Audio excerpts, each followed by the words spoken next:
What's up, everyone? Brian here from Ride Your Money Wave. Yesterday I was talking to my brother and he asked me a very insightful question. Who is your target audience with this YouTube channel? And I said, Chris, I really think that it's anyone who is just starting off their financial journey and can use this information in order to make better decisions and therefore better their life. So really anyone who's like either getting a jump start on it like I did, starting investing at the age of 15, or really getting their first paychecks and starting to have to make their first financial decisions.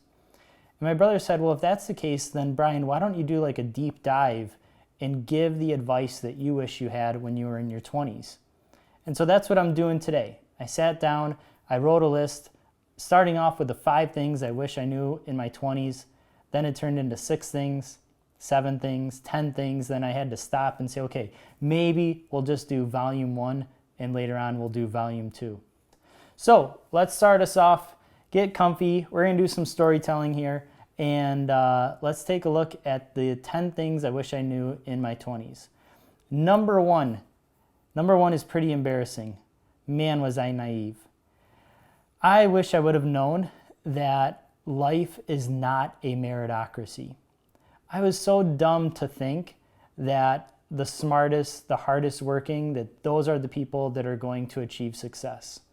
I thought literally that the equation of success was just a single variable, merit. And boy, was I wrong.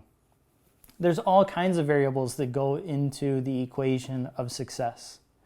In a previous podcast and YouTube video, I mentioned that what I've learned is that the keys to success are who you are as a person, how you present yourself, and who you know.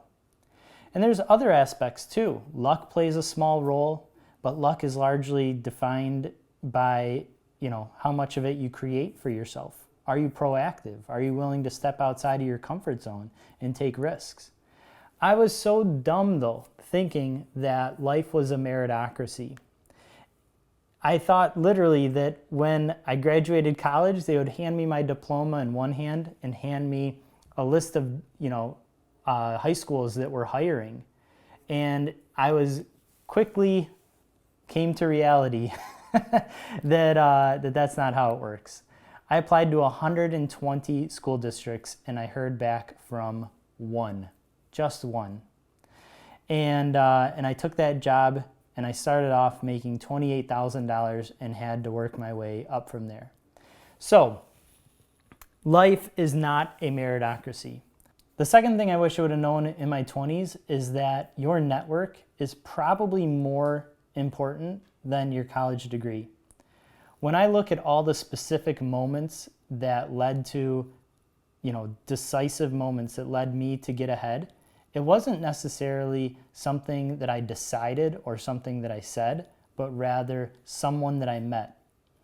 Case in point, I am so incredibly blessed in the fact that I got a full ride to grad school.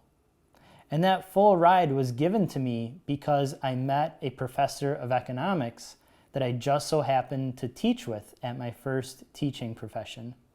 So most people pay to go to school. And because of the stipend working as a TA, I got paid to go to school. That saved me $20,000. And then I was able to take that money and put it into the stock market and start investing right away, allowing the power of compound interest to add up over all these years. If you come to think of it, it's actually more than $20,000 because I didn't have to pay any student loan interest either. When I look back at all the pivotal moments in my life when things went right for me, let's call it luck, it largely came down to the people that I met. So one of the things that I do now as an adult is I make sure that I network at least twice a month to go out there and to meet more people and foster new relationships. The third thing that I wish I would have known in my 20s, and to be honest, I did know this, so we can put a check mark there, is from your very first paycheck, invest 20% or more automatically. I remember my first paycheck was right around $900. And I budgeted all my money out and I put money aside, and my goal was to max out my Roth IRA that year because I didn't have a 401k. And when I did max it out, I was very proud of myself. But from the very beginning, I paid myself first. I set aside money for retirement. I set aside money for my future self. And most pundits will tell you 15%. I think 20, maybe even 25%. And here's why you have to do it with your first paycheck, because if you can't see it, you can't spend it. And so if you do it with your first paycheck, you automatically lower your standard of living and you adapt. And you say, okay, well, if I only have $2,000 a month to live on, now what can I afford? Now what apartment can I afford? What car can I afford? What cable package can I afford? And what you're not doing is you're not taking into account the other $400, $500 that you socked away. So pay yourself first, starting with your very first paycheck, and make sure that that is in the ballpark of 20%.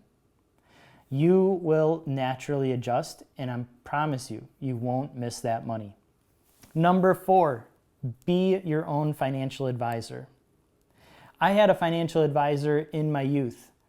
My parents used them, my brother used them, and so naturally, I was on board as well. And I ended up firing him, and it took me over a year to let him go. Now, I still respect the guy, but what I realized was that rule number 1 of money, no one cares about your money as much as you do.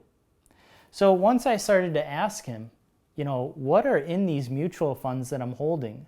What percent of stocks and bonds? What percent of Apple is my total portfolio? And this is years and years ago. This is before the internet, when I used to get quarterly statements. When he couldn't tell me that, I really realized, hey, wait a second. He's not looking out for my money more than I am. And he's the pro. He's the guy that went to school for this. And so I really think that with a few simple bits of information, you can understand 90% of the financial advice that you need. Number 5, experiences over things. This is something that I didn't really understand in my youth, but I certainly understand it now. I think everyone goes through this period in their life where they think that owning the next thing will make them happy, and maybe that if they only had that, their life would be complete, or that next thing would define them as a person.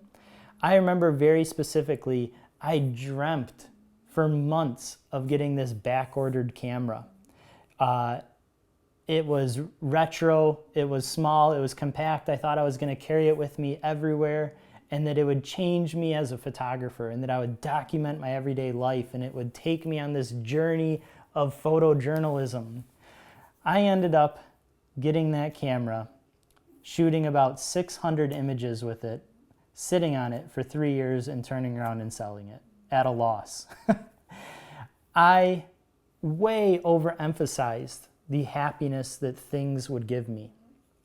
And I did that time and time again in my teenage years, and I did that a little bit in my 20s. And when I look back, the things that I value most are actually experiences. And there's a whole genre of psychological studies that back this up, that experiences and the anticipation of that experience is something that you value more than an actual thing. So now, any additional money that Becky and I have, we put that towards going out on a vacation, taking care of the people that we love, doing nice things for people. Experiences bring you so much more joy than physical things. Number 6, money is a tool. I used to think that money was everything. I used to think that money would bring me happiness. And that is not the case. I feel so stupid even mentioning this, but you live and you learn. Money is an inanimate object It has no morals, it has no personality. Money is really a mirror, and it reflects back onto you what you project onto it. And so I think the people that have the best relationship with money realize that money is abundant. They can always make more money, but they can never make more time. And so they use money as a tool in order to buy themselves more time so that they can either do what they love or do what they're more productive at. Number 7, this isn't for everyone, but this is something that I learned, and boy, am I glad that I learned this lesson. Running a business has been by far one of the best educators in my life. It taught me so much about networking. It taught me about marketing. It taught me about accounting. It taught me about sales. It taught me soft social skills. I grew up an incredibly shy individual. And now I make my living talking in front of people and interacting with them and getting their best, most genuine personality out of them so I can photograph it. If I didn't run a business, I wouldn't have become the person that I am. Business continues to teach me long after I left the classroom. And I know that the success of my business is tied directly to the success of myself. And so if I want my business to grow, I have to grow as an individual. It's interesting, we're in a very scary time right now in terms of our economy. And frankly, this is a terrible time to be in the event industry. Everything is shut down. And so I have just been getting kicked left and right, to be honest with you. But what business has taught me is to not take pity on yourself, to not be a victim. I don't have time to be passive when I'm running my business. Some bad things happen. Okay, perfect. Let me unemotionally, no finger pointing, get the facts and handle it. And that lesson that business has taught me has dramatically influenced the way that I handle other affairs in my life. I don't know how to eloquently say it other than business has definitely shaped me as a person and has taught me so much about myself that I really encourage anyone who's looking to grow to consider running their own business. Speaking of which, number 8, get uncomfortable. Running a business is difficult. It is, you have to grow in so many ways. And what I learned was that if you want to become successful, both in business and in life and in financially, you need to become comfortable being uncomfortable. I really think that the average Joe seeks comfort and entertainment. I mean, the statistics point to it. Average American watches 4.5 hours of TV a day. I ask my students about how many hours are they on their phone. One student told me 13 hours a day. I said, oh my God, that's insane. I think the average person looks for distractions. The average person is a consumer. And if you want to become wealthy, you need to be a producer. You need to be a supplier. And so that's difficult. You need to become uncomfortable. You need to become comfortable being uncomfortable. So, running a business, waking up at 4 a.m, working every weekend, saying no to social opportunities, these things make you uncomfortable. You have to redefine your life. But in doing so, you start to make progress to achieve the success that you so desire. What you want in life lies outside of your comfort zone. And so you need to grow that comfort zone in order to accomplish the things that you want. I can't tell you how many months I wanted to finally sit down and make a YouTube channel and share this with people. I probably delayed it legitimately 6-7 months. Why? Because I was afraid. I was nervous. But now with so much time on my hands, there's nothing else for me to do. There were no more excuses. I couldn't point to anything else. And so I took a deep breath and I said, all right, let's sit down, let's do this. And here we are today. The same is true over 2 years ago when I started the Ride Your Money Wave podcast. I had that idea for probably a year, but I was afraid of failure. And what I do now is I largely embrace failure like it's pinball, because every time I fail, I'm getting bounced into a new direction of success. Failure is not a bad thing. It should be embraced because it redirects you towards your ultimate purpose in life. Number 9, success is not linear. I literally thought that success, both in your career and in finances, was linear, and it's not at all. Have you ever dug out Christmas lights and you're like, I know I did not put it away in this huge tangled ball of mess. And then what you do is you spend 20 minutes unwrapping it and you finally get it in one straight string. That is what success is. Success is this tangled ball. It is not just this straight line going up towards success, towards your goal. No, get ready to get kicked in the face, get ready to get dirty, get ready to fail, to fall on your butt and pull yourself up again. I can't tell you how many times I've failed, how many times I've invested thousands of dollars in business ideas only to have them fail. But ultimately, it's not a failure because I learn something from that. I say, why did I fail? Why did I think this was a good idea? Every time I fail, I fine-tune my thinking to lead me into a more direct path and a better direction for that success. So success is not linear, wealth is not linear, but I think more important than that is to define what success is to you. I was stupid to think that success was a number. I thought that once I hit $1 million in net worth that I would feel successful. And now if you ask me what am I most proud of in terms of success, the last thing on my list is my bank account. No, instead it's the marriage with my wife, it's the relationships that I have, it's the people in my life, it's watching my students become economists and watch them grow and define who they are. It's all the qualitative stuff in life. It's not the quantitative stuff. So I think going along that lines of success is not linear is to also make sure that you properly define what success is and to not deviate from that. That's something that I'm even doing right now in my life. All right, last but not least, number 10 of the 10 things I wish I would have known in my 20s. I guess I've known this one too, but I didn't do as good of a job because I was so driven by building a successful business, and that is call your mom. Call the people that you love.